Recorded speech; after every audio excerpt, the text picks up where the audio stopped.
5월 24일 오늘 만나 성경 말씀은 사도행전 10장 40절에서 41절 말씀입니다. 하나님께서 그를 사흘날에 살리시고 나타나 보이게 해주셨습니다. 그를 모든 사람에게 나타나게 하신 것이 아니라 하나님께서 미리 택하여 주신 증인인 우리에게 나타나게 하셨습니다.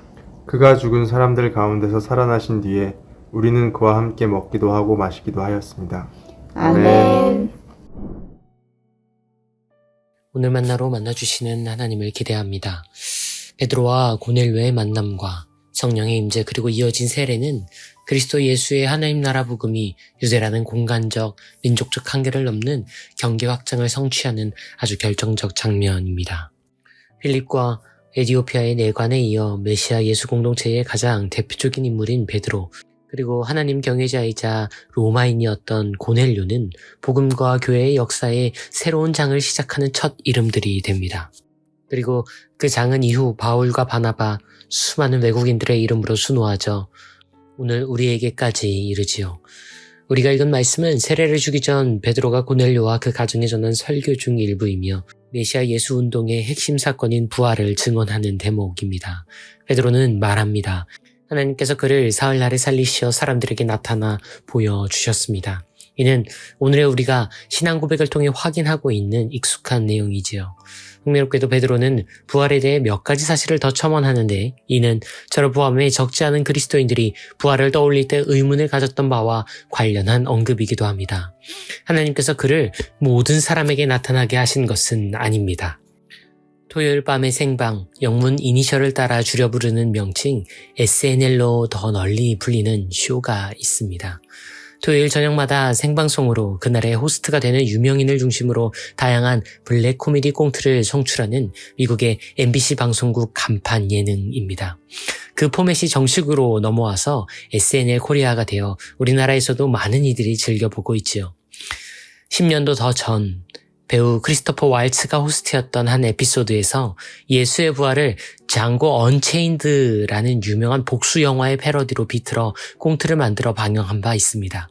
이 꽁트에는 부활한 예수가 제자들에게 나타나는 대목은 과감히 생략하고 오히려 당신을 살해한 로마의 병사들과 본디오 빌라도에게 나타나 잔혹한 피해 복수를 한다는 그리스도인들이 보기에는 다소 황당한 패러디가 펼쳐집니다.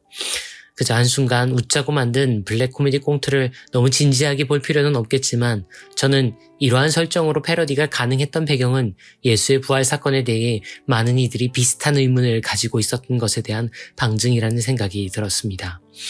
예수의 부활은 어째서 제자와 교회 공동체라는 특수한, 당시 상황에선 객관적인 공신력을 보장받기 힘든 이들에게만 경험되는 사건이었는가가 바로 그것이었습니다. 만약 예수께서 부활하시어 제자들이 숨어있던 처소나 갈릴레아가 아닌 로마 총독부가 있던 안토니아스 요새에 직접 나타나셨다면, 예루살렘에 종교정치 지도자들이 모인 사네드린에 방문하셨다면 세계의 역사는 과연 어떻게 바뀌었을까요? 그리고 그런 부활은 과연 어떤 사건이 되었을까요? 만약 그랬다면 부활은 빈무덤이나 제자들의 이후 행보와 같은 간접적 증거에 기대지 않아도 될 객관적 역사가 되지 않았을까요? 부활주의를 맞을 때마다 이런 상상과 시나리오를 떠올리는 사람이 저 혼자만인 것은 분명 아닐 겁니다. 오늘 말씀에서 베드로는 마치 그런 사람들에게 화답하듯 아주 분명한 목소리로 부활하신 예수는 모든 사람에게 나타나지 않으셨다고 말합니다. 네, 적어도 베드로가 경험한 부활은 그런 사건이 아니었습니다. 하나님께서는 미리 택하신 이들, 곧 증인인 우리에게 부활하신 당신의 아드님을 나타내셨습니다. 베드로와 제자들 그리고 원시 그리스도교가 경험한 부활은 증인들로부터 나타나는 놀라운 사건이었습니다. 부활 사건의 중에게는 하나님이 직접 선택하신 이들, 증인들의 참여가 자리하고 있습니다. 신약 성서에 따르면 하나님께서는 우리가 아는 객관적 역사의 타임라인에 부활을 기입하지 않으셨습니다. 오히려 하나님은 우주와 인류의 역사에서 가장 결정적인 바로 그 특이점을 당신이 선택하신 어떤 인생들과 그들이 살아가고 구현하는 구체적인 시공간 속에 각인하셨습니다. 부활은 그래서 율리우스 카이사르가 루비콘 강을 도하하거나 사라예보에서 오스트리아 헝가리 제국의 왕세자와 그 아내가 살해된 것과는 완전히 다른 성격의 사건이 됩니다. 우리가 로마 공화정의 몰락을 이해한다고 해서 카이사르나 로마 황제가 되는 것은 아닙니다. 우리가 1차 세계대전의 시작점을 파악했다고 해서 그 전쟁의 성패를 바꿀 수 있는 것도 아니죠. 하지만 하나님께서 부활을 당신의 증인들 안에 두셨기에 우리는 부활을 삽니다. 예수님께서 당신이 사랑하는 이들 안에 다시 살아나셨기에 우리는 부활이 됩니다. 성령님께서 그 부활을 우리의 모든 현실에 증폭시키시기에 우리는 부활을 이룹니다.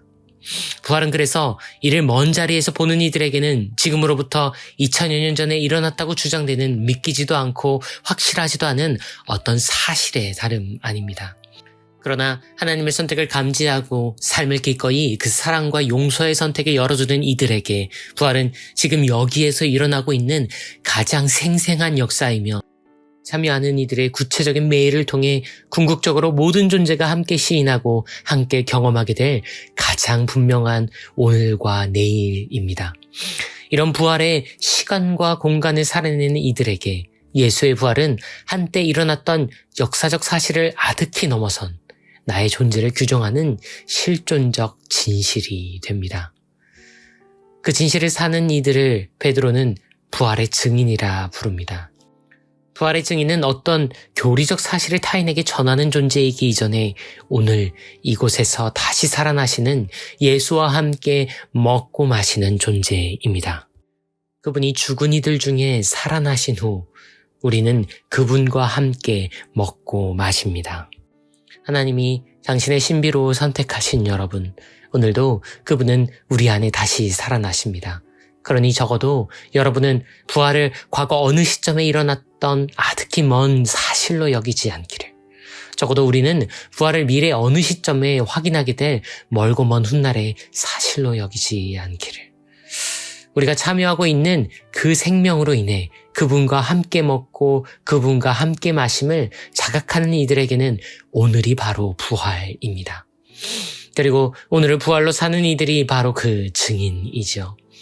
우리 모두의 오늘이 부활이기를, 오늘 모두의 존재가 증인되기를 온 마음으로 응원합니다. 주님, 당신은 오늘도 우리 안에 살아납니다. 우리는 오늘도 당신 통해 살아갑니다. 당신의 부활은 지금 여기 드러납니다. 우리의 부활도 오늘 여기 나타납니다. 모든 증인들의 오늘을 당신 처소 삼아주시는 그리스도 예수님 그 이름으로 고백합니다. 아멘. 이제 두 가지 제목으로 함께 기도합니다. 오늘 우리 안에 살아나시는 부활의 주님과 함께하는 증인된 하루를 살아가기를, 노포특 광성교회와 한국교회 안에 그 부활의 구체적 삶으로 이루어진 오늘들이 참된 증언들을 맺어가기를 기도하신 후에 개인의 기도로 경건을 이어갑니다.